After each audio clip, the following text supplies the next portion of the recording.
I'm fine.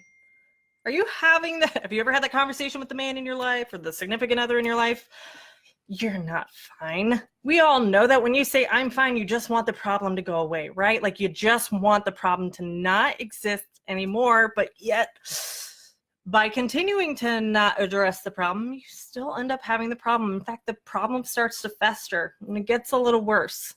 So something tells me that you're probably doing this whole I'm fine thing with your business too. And my mentor calls it the I'm fine coma, that you were just blissfully unaware of how great you could be. You could be phenomenal. You could be great. Somebody could ask you, are you okay? Are you doing good? Honestly, I'm doing amazing. Like, I'm so excited about where I'm at in life, but we settle for I'm fine because it's safe, because it doesn't require anything different of you. You get to do status quo. But where's status quo getting you? Maybe not so many clients as you had hoped. Maybe you're struggling financially. Maybe you're sitting in your salon with no clients that day, just sitting there looking around going, oh boy, I thought it'd be a little bit easier to get clients in the door and I kind of missed the mark on that. So what do I need to do differently? So maybe you try things. Maybe you're like, well, if I do Groupon, at least, that's some business, that's some money, because some money's better than no money. I know for me, when I was sitting in my salon space, brand new to business, a little worried, I paid $175 a month to a local, was it a news station? They called me. It just so happened that they called me the week before my opening. And we're like, we've checked out your website. We would love to have you promote your business on our website. We get over 50,000 views a day. We'll give you a feature on the corner of the page, and you're guaranteed to get at least 20 clicks a day on your ad for $175 a month. And that's a 6-month contract. So, in 6 months at 20 clicks a day, you're going to be good. I bought into it. And I didn't have $175 to spend, but all I needed was like one client to justify that cost. And they're guaranteeing 20 clicks a day. How many clients over 6 months do you think I got off of that? 0. In fact, I was pretty convinced that the clicks I was getting was their own people going in there just to prove that they could meet the minimum contract, which was 20 clicks a day. I even had 50 clicks some days. But was it my target audience? I don't know. I was showing up on the side of a news feed. So I get what it's like to make decisions and strategic moves in your business based off of fear and lack and scarcity. But I was fine. I was a little scared, but I don't want to show that fear, because what would that mean about me? I was already out of my comfort zone. I was already in debt to my dad because I had borrowed a little bit of money in order to be able to pay for my supplies and equipment. I couldn't fail.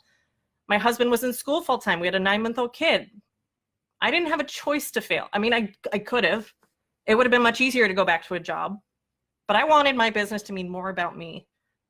And so it took me 3 months of that behavior, that mindset, that floundering of knowing I had decent skills in lashes. I mean, it wasn't, like a mega volume, Instagram worthy kind of lash artist, but I knew it was good.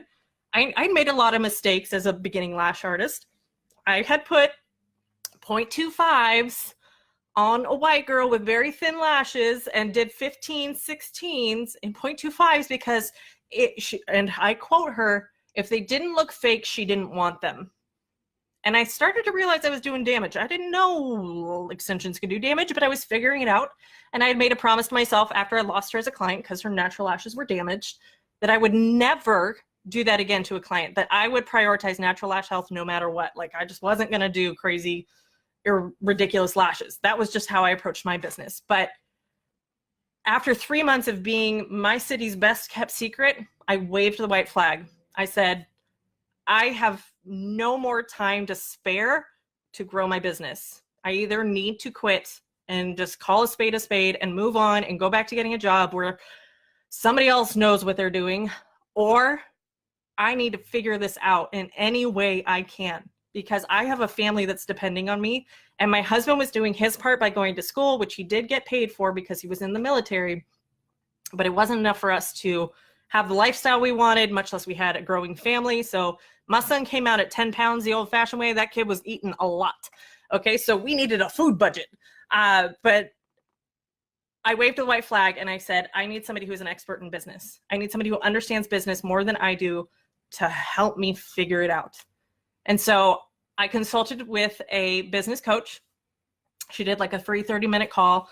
And she was the one that kind of came up with that term, like, oh, so you're, the best kept secret. And I was like, yeah, I guess I am, because I know I'm really good. And, the few clients, I had 10 to 14 clients at that time, knew I was good. And yet I couldn't get more clients in the door. And I was losing money every single month. I was still paying that $175 a month for nothing. I was considering Groupon. I had a Groupon out for a brow wax that I turned off as soon as it turned on because I was like, oh, I don't want to do this. So I get that fear of failing. I thought I was going to fail. When she gave me her price point, I was like, there's no way. No way. You guys, it was $1,500 for 6 coaching sessions. 6 coaching sessions. I didn't have $1,500. That $175 a month was robbing me of anything. I couldn't pay myself, and I was going to pay her $1,500. But I felt backed into a corner that I didn't have any other options. The other option was to quit and go get a job doing something else. And it was probably going to be outside of the beauty industry because I just could not figure out how to make it work. But you know what I did do? The conversation I did have in my head, and she was very good at closing the deal because I was like, well, I need to talk to my husband, and we're not really financially in a place. But she was also, and I've talked about this in past episodes before, one who didn't let me fight for my circumstances. She was one person who pointed out to me that if I continue to fight for what I have, I will continue to get it. Whereas if I fight for what I want, there's a possibility I might get that too. So what was I going to fight for? If I was going to spend all of my energy, all of my time, all of my mindset and just being on I never have enough clients, I never have enough money, I can't grow my business because of all this external stuff, then I will continue to get that. And what was that doing me thus far? It wasn't serving me at all. In fact, it made me make poor decisions, like discounting my prices significantly, which has its place in our industry if you want to go that path, or you don't have to. It also cost me a lot of money in spending on advertising that didn't work and in the wrong places. And it stressed me the freak out, guys. Stress like you couldn't believe. Actually, maybe you can believe it. Maybe you're going through that stress.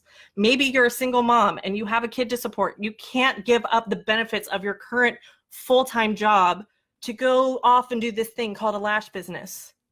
But what if you could? What if your success was inevitable? What if it was up to you and you alone to make your business a success? Well, Tara, I just don't know that I have what it takes. Okay, let's have that conversation, not as opposed to I can't because of XYZ reasons. But there's no reason why you can't be successful. You may not have the knowledge and the skill set and the confidence and the empowerment to have that business now, but that doesn't mean that you can't ever have that business. What would it look like if no matter what path, what direction you take in your business, it all led to your success? What decision would you make then in your business, in your life? If you knew you couldn't fail and that you were empowered and you were in control of your future, what would that look like? What would your business look like a year from now? If you felt empowered and in control and knew the steps to take to get your business where you want it to be, what would a year from now look like? What about 5 years from now? What if you had no fear? What decisions would you make in your business? Hopefully you've gotten some food for thought and you can get out of that I'm fine coma. All right, guys, have a good one.